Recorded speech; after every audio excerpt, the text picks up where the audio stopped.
Hey, what is up? Welcome to this episode of the Entrepreneur to Entrepreneur podcast. As always, I'm your host, Brian Lofermento, and this is a very special episode for us, episode 900. I cannot believe that we are here, and to celebrate the occasion, we're bringing on an incredible entrepreneur to talk about one of my favorite topics, which is marketing. And today's entrepreneur is amazing at what she does from a marketing perspective, but even more than that, I love how her own entrepreneurial story and path so far illustrates that maybe a job isn't always the most secure route. So I love how she's turned her professional career into entrepreneurial opportunity to positively impact even more businesses and clients under her own umbrella. So let me tell you all about today's guest. Her name is Sabina Iyengar. Sabina is a marketing strategist with over 25 years of experience in the tech industry. She started out at Intel, where she spent 13 years honing her marketing skills. Then she transitioned to the SaaS sector, where she got the chance to master demand generation and strategic marketing and how to track all the important business and marketing analytics that come along with that.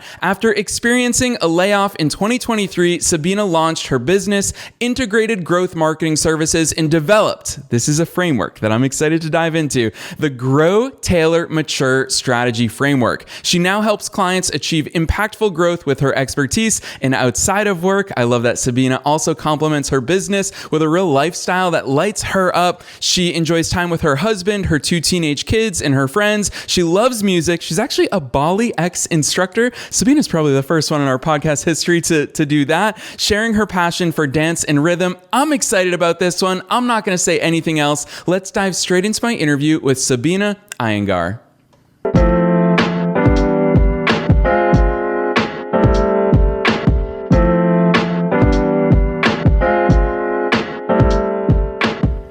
All right, Sabina, I'm so excited that you're here with us. First things first, welcome to the show.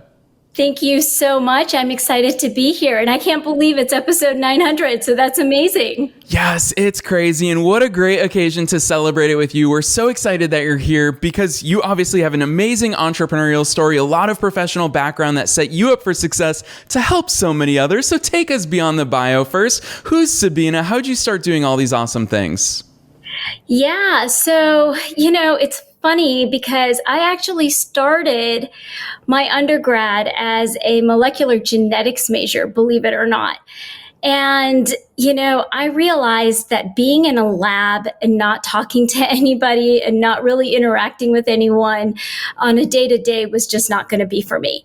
So I actually transitioned into management information systems, which back in the day was a brand new discipline. It was a brand new kind of coursework that really combined business strategy and computer science. And that's kind of how I got started in this whole endeavor. And I came out here to California, grew up in the Midwest. I'm a Buckeye, heart to heart. So, when I came out here, I came out to work for Intel. And I did that for 13 years, realized I was not going to be a lifetime Intelite, if you want to say. And I dabbled into the SaaS market. And that's when I realized there's so much more to marketing than, just working with agencies. And I really learned how to do demand generation and work with the sales teams to really bring in that pipeline. So that's who I am. I've been doing this, like you mentioned, for 25 plus years, and I've loved every minute. And now I've started to do this on my own, in the sense that I would like to help more than just one company at a time. And I would like to help multiple SaaS startups to get to that growth marketing goals that they might have. And so that's where I'm at. Yes, I love that overview for so many reasons, Sabina, but especially because I've noticed this is a little bit of an evolution in the world of marketing. Is we're starting to hear that term more, demand generation. And I just feel like that speaks to the power and the impacts that marketing can have on a business, more so than just that traditional term of lead generation. Obviously, that's long been in our lexicon, but talk to us about demand generation. It's something that, as much as we've talked about marketing in this show's history, we've never really confronted demand generation, why that term, and how it's evolved over the years. Yeah. So, I truly believe there's a difference between lead generation, demand generation, and growth marketing. And I've actually gone and started to focus more on the growth marketing side, but demand generation is a component of growth marketing. Lead generation is only really bringing in interest from the top of the funnel, and it's very much focused on, okay, how many leads can we possibly get in? And that's really easy to do, right? I can actually go to any company and say, I'm going to give out a free Lamborghini. Put in your name, put in your email, and, you'll be entered into this sweepstakes to win this brand new Lamborghini. That's not demand, right? Demand is really the intent of what it is a company is selling. So, whatever the SaaS product is, whatever the solution is, if you're interested in that solution and then you fill out a form, that's demand, right? That is really giving us the idea that, okay, yes, I really am interested in what this solution can provide. What can it do for me? And how can I be a better business because I'm going to implement this SaaS product, whatever it could be. And so that's where the demand comes in. So it's really building that interest for that solution versus just filling your funnel with all these names that may or may not actually turn into a viable, contract at the end of the day. So that's kind of where I take that. And then, of course, growth marketing goes even further, because then growth marketing takes not just the top of the funnel to build the pipeline, but it's a full funnel strategy. So it goes all the way from creating the demand, collecting the demand, actually going through the sales process and the sales retention, and then the customer retention, and actually building those relationships beyond just making the initial sale. And so that's what I really enjoy. Yeah, I love that overview, Sabina, because I do feel like we oversimplify things when we talk about marketing. Is that we just say, you want to grow your email list. That's a phrase. We hear it all the time. Grow your list. And it's a marketing objective that everyone is tricked into. But you just illustrated for us, not every lead is created equally. I love that you picked that example of the Lamborghini sweepstakes. We see it every time we walk into the mall. I feel like there's a Jaguar in every mall. And those people, when I enter my name, I'm not interested in any services, but it's vanity metrics. Someone somewhere, an agency, is bragging that they generated all these leads. So let's talk about that demand, because you also use the verb create demand. What are we talking about here? Are we as marketers or business owners able to create demand? Are we tapping into demand that's already there? Walk us down that path. Yeah. So whatever solution a company comes up with, there's a reason why they brought that into the market. Now, whether it's a pain point that wasn't in the market before, or it's a pain point that can be solved in a better way, a more efficient way, a more effective way, easier. Now with AI, everything is getting a little bit more, streamlined in the sense that, okay, it's not just one solution that can actually get to the point. So you really have to find what is that differentiating factor between your product and others, along with what's the value you bring to your customers. And so when you get it from that perspective, when you're creating demand, it's really creating that need of, oh my God, this company gets it, or this product gets it. They understand me. They understand what my pain point and my challenges are. And I don't see that anywhere else. Where else can I get that kind of solution where it will make my life easier?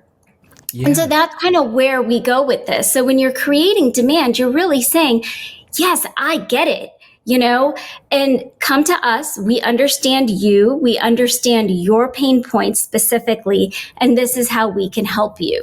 It's not so much about selling the product as it is to say, we want to be in partnership with you to make you the better business than you can be.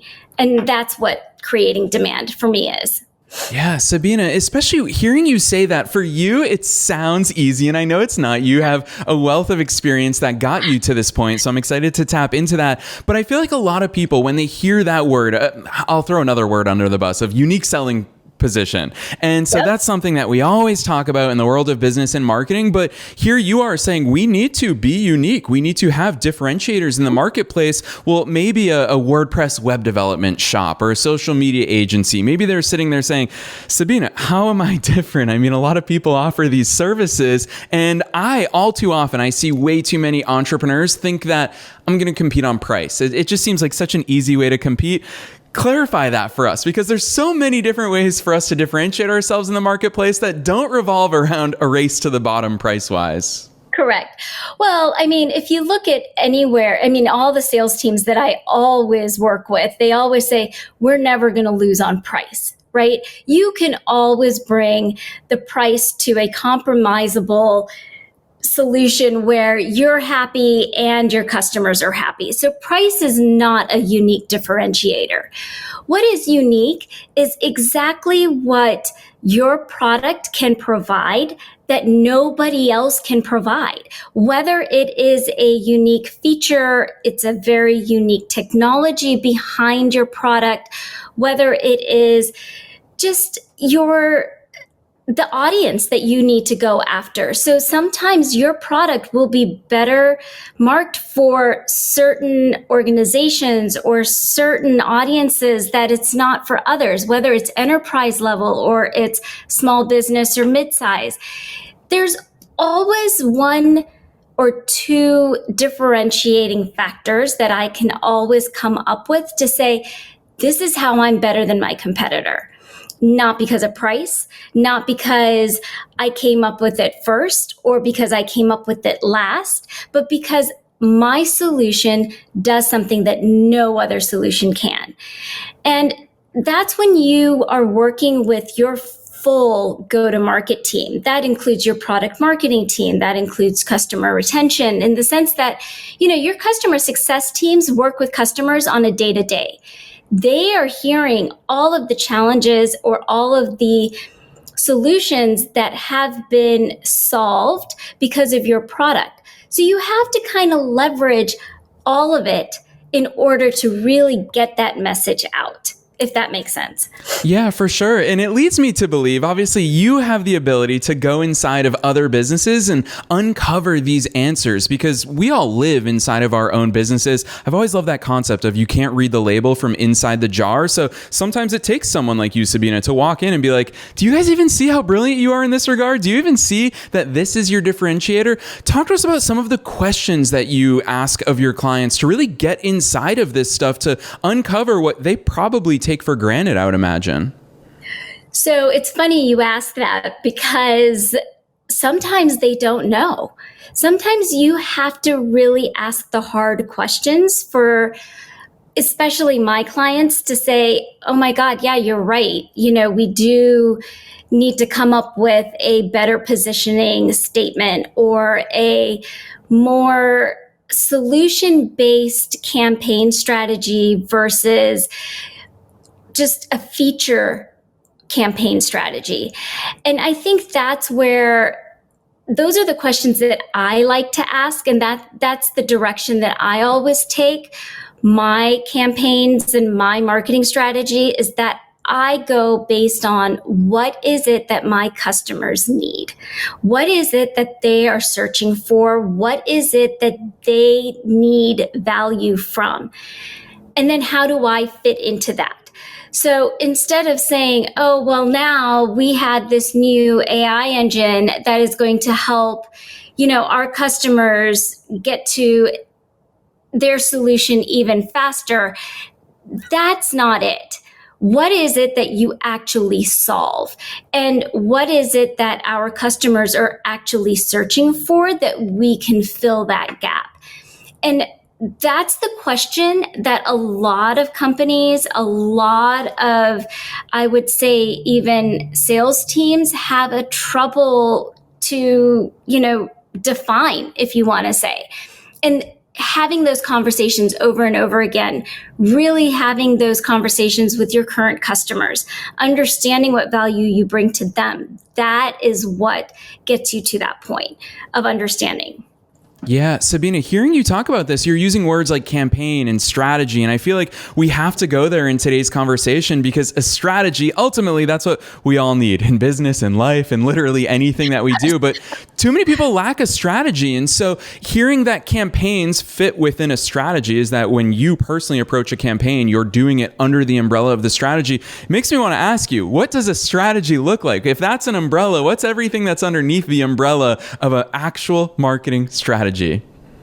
So, I think this is, in my opinion, very simple when it comes to marketing 101, right? Like, all of us go to business school, all of us take our very basic marketing courses, and it is truly understanding what your value is, understanding how you bring that value to your customers, and what you can do with that. And so your campaigns, I only run maybe 1 or 2 campaigns within a year or even 18 months. It is the programs that support those campaigns that really drive the demand. It drives pipeline. It actually builds the revenue, and it builds the growth in the company. And what I mean by that is, programs are the channels that you use to go find your ideal customer profile or your ICPs and bringing them in. And that's actually the building of the demand.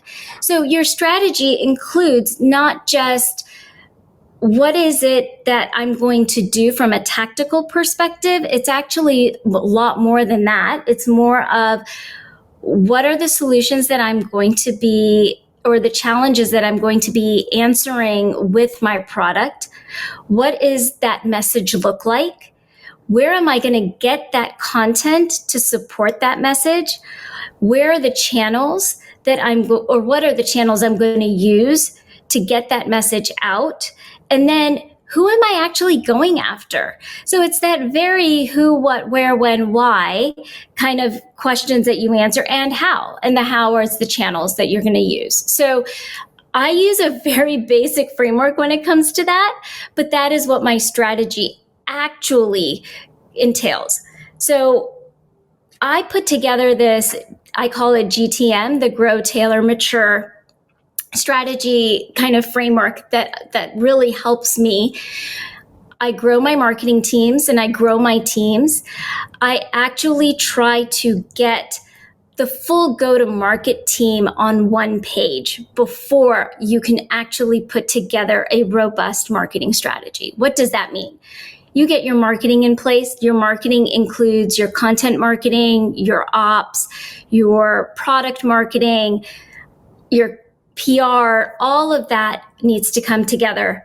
You then need to get your sales teams bought into what marketing is doing. And then you need your customer success teams to be working with both marketing and sales to be able to bring that everything together. So that's the growth part of it, or the growing your teams part of that framework.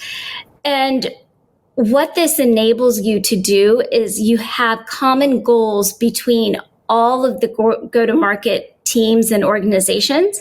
So you're all working towards one goal, whether that's a revenue goal, whether that's a pipeline goal, whether that is an accounts, new logo account goal, whatever you want to call it, everybody is working off of that same goal.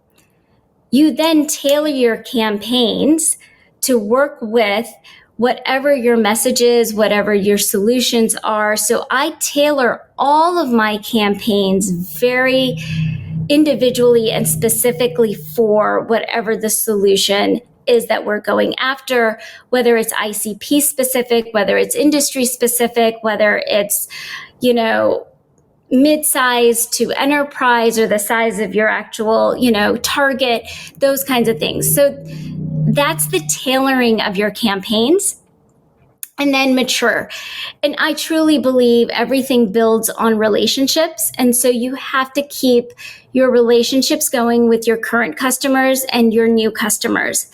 And that's part of the customer success area, then, that you're really trying to mature those relationships beyond just the initial sale. So that's where the GTM comes in, or the growth, tailor, and mature framework comes in. Yes, I love the fact that you just gave us such a clear and transparent overview here in today's session. It's what I was really excited to hear from you, because framework is one of my favorite words in all of business, because it's a foundation for us to build things on. And there's so many things we could focus on, but leaning on these frameworks allows us to take that 30,000 foot view and say, okay, what are the right questions? What are the right things to focus on? And then actually hone in on the stuff that moves the needle. And when we talk about moving the needle, one thing about your own past that I love is how much you've worked in the SaaS world, software as a service. People who may not have seen the back end of SaaS is, these are companies that are obsessed with metrics from my experiences there. They're obsessed with conversion rates. They're obsessed with A/B testing. They're obsessed with so many different things. So Sabina, I know that has shaped your view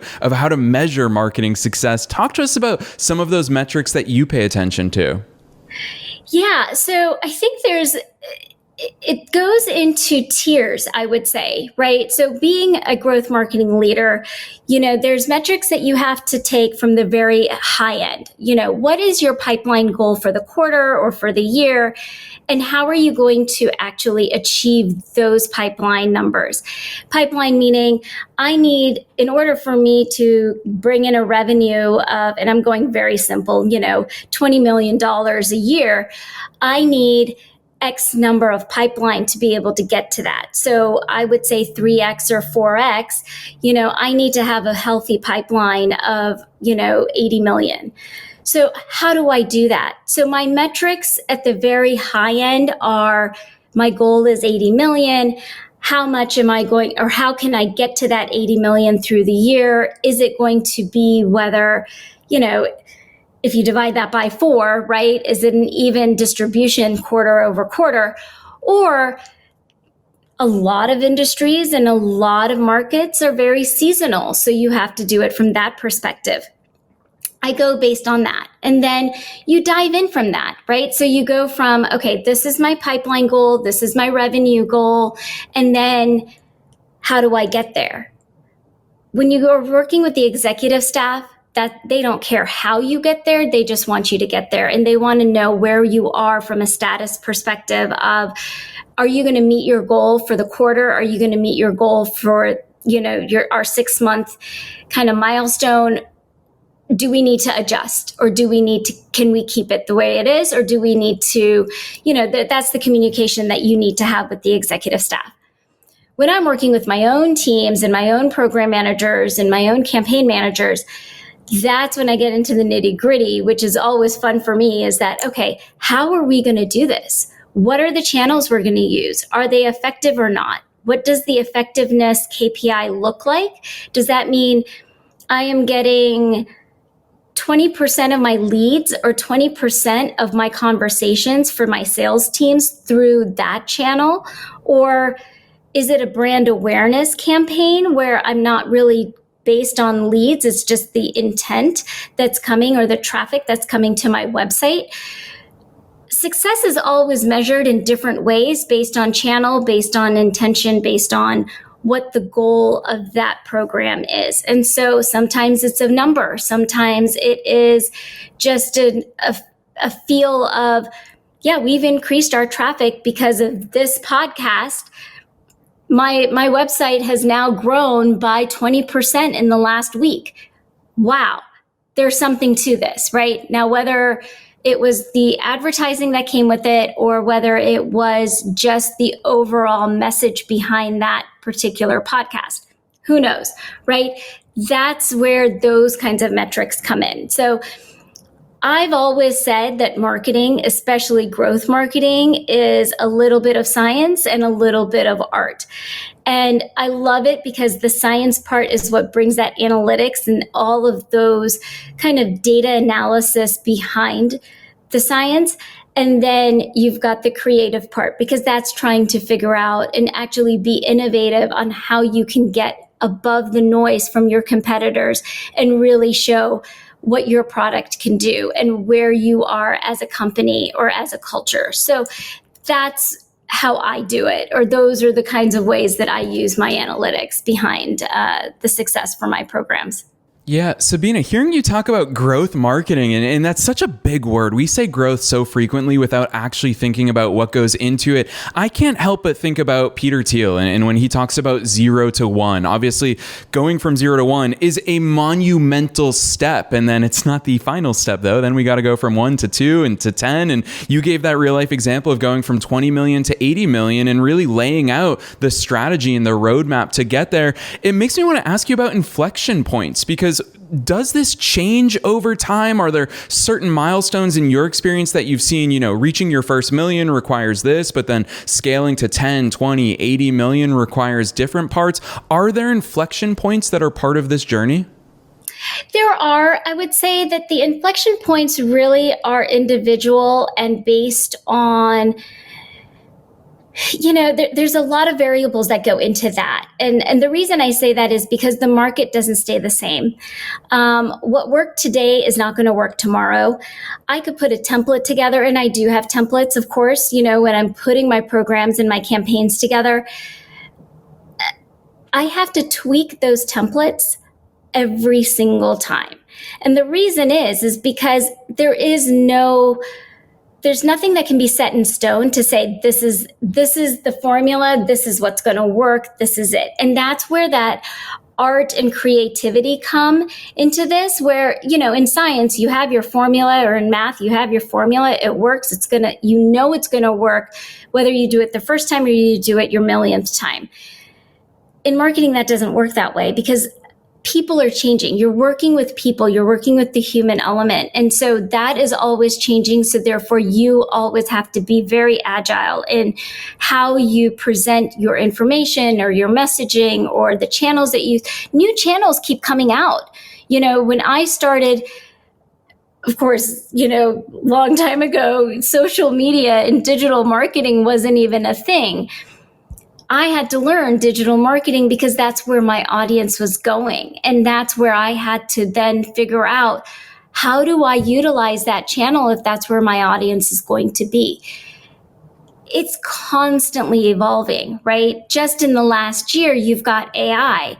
So I'm doing whatever I possibly can to understand, how do I use AI in my marketing campaign strategies? So when you're talking about inflection points, there are, but I would say it's more that it's a constant kind of optimizing of what you're doing. So once you've built if you do your framework and your foundation of your marketing strategy correctly the first time, then optimizing it makes it a lot easier, and you have a lot more flexibility in actually experimenting with other things.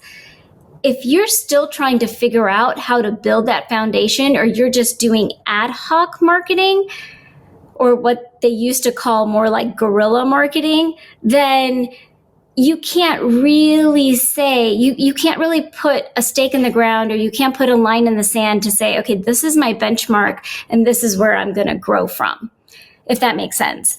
Yeah, gosh, I love that. I want to echo that so hard for our listeners here today, is that, Sabina, you shared with us what worked yesterday may not and probably won't work today or tomorrow. That is such an important takeaway from today's episode. Listeners, here's the thing. Sabina talked about templates. We all want templates. Gosh, how many times do I get asked, Brian, can I see your copy? Can I see this? And yeah, I love sharing things with people, but the huge disclaimer is, just because it works for me with my market, with my audience, does not mean it will work for you. Sabina, it's such a key takeaway from a really valuable vantage point and experiences that you have. So I appreciate that. And I also love, towards the end of these conversations, I always love transitioning to speak entrepreneur to entrepreneur. Obviously, we've talked about so many different marketing elements and important strategic decisions and questions that we have to face in our own businesses. But I want to ask you, because you are also a fellow entrepreneur and you are also someone who sees the changes firsthand. You talk about, the advent of social media and and you brought up AI a few times here today. Where's marketing going from your perspective? Because I see a lot of people wanting to talk strictly about here's how you can use AI. My head, I keep thinking about AI is going to make the human element even more valuable. So I'm curious to hear your forward-looking perspective on where marketing's going. What are the next changes and how's it going to evolve? Yeah, I think,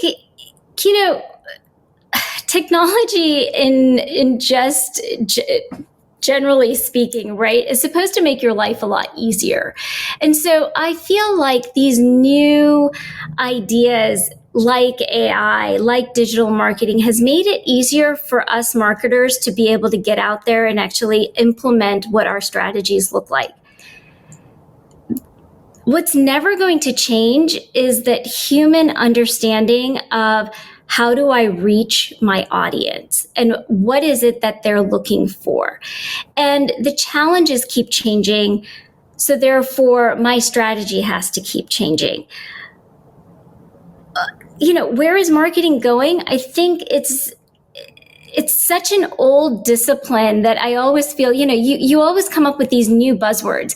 For a long time, maybe, 5-6 years ago, maybe even longer, ABM was a huge, acronym. Everybody was talking, we got to do ABM. We got to do. What is ABM? It's account-based selling. That is what people did way back in the day when they were going door to door, right? And selling vacuum cleaners. They were literally doing account-based marketing. We know that this neighborhood has so many new homes or so many new buyers, they're looking for a new vacuum cleaner, or they just got carpet installed, they're going to probably need a vacuum cleaner. And they went and they targeted those folks. That's kind of where this goes. And so, sorry about that. So I don't think that marketing is going anywhere. It's just how we utilize the technology and how we are able to figure out more intelligently, what is it that our customers really need and what are their challenges? And can we fix those or help them solve those challenges either before they know that it becomes a challenge or right when they realize it's a challenge, we're right there to show them the way to fix it or to get that pain point away from them. That's where I see this going, more or less. Yeah, listeners, look at how brilliantly Sabina took that question, because it is an ever-evolving world. It's always changing because of technology, and it's actually only going to get faster. Things are going to start changing more and more, but listeners, see how Sabina brought it back to how do we serve our people? How do we serve our audiences, our customers, our clients? Those are where the real business answers lie. Yes, technology can help us along the way, and it's really exciting. Sabina, I know that you and I both love technology and how it can help us, but it is exactly that. It is a complement to the things that we're doing. And so much of today's conversation about strategy, about focusing on the right things and being really intentional about all of it, it's such a clear insight into why you've been so successful in your career and why your clients are so fortunate to work with you. And I have no idea how you're going to answer this last question, which is why I love asking such a broad question. And that is, what's your takeaway for listeners? Because they certainly have a lot of food for thought. They certainly have been pushed to be a heck of a lot more strategic when it comes to their marketing. But with all of that in mind, and also with your entrepreneurial hat on, what's that one thing that you hope every listener around the world walks away from today's session saying, you know what, I need to do this, or I need to think about this? And thank you, Sabina, for pushing me in that direction. Yeah, I think, what I want people to really take away from at least this conversation, or what I feel is that make sure or understand your customer and make sure that you really understand what their pain points are and how your product, it could be SaaS, it could be a technology, it could be hardware, it could be, I'm more on B2B, but this even goes for B2C as well, right? What is it that you can bring value to for your customer? And then how do you do that in a way that shows that you have integrity and you have the real feel of wanting to help your customer? It's about if you help your customer, if you bring value to your customer, success will come. And that has been my experience. That is why I love doing, if I don't believe in the product, I don't believe in the solution, I cannot market that product. I cannot, in good conscience, go and say, I can make your life better because my product is superior to anything else if I don't believe it myself. And so really think about your customer before you can put your strategies together, and then you will be successful.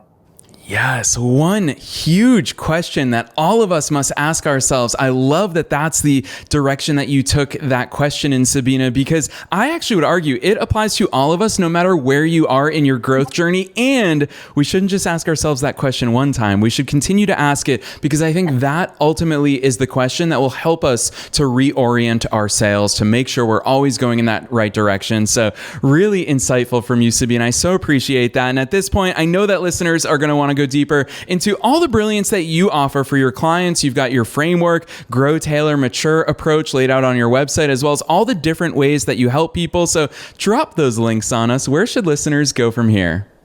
Yeah, so you can get a hold of me on integratedgrowthmarketing.com, and I'm on LinkedIn. So I will definitely take those. Sabina Iyengar, there's really only one of me, to be honest. My name is very unique. So you can just look me up, and I will help in any way I can. Yes, listeners, you know the drill. We are making it as easy as possible for you to find Sabina. Sabina, I relate to you. I'm the only Brian Lofermento out there. We are super easy to find, Sabina. So listeners, we're dropping those links down below in the show notes, wherever it is that you're tuning into today's episode. Sabina's business website is integratedgrowthmarketing.com. You can click right on through for that link down below in the show notes, as well as find Sabina's personal LinkedIn. Otherwise, Sabina, on behalf of myself and all of our listeners worldwide, thanks so much for coming on the show today. Thanks for having me. I really appreciate it.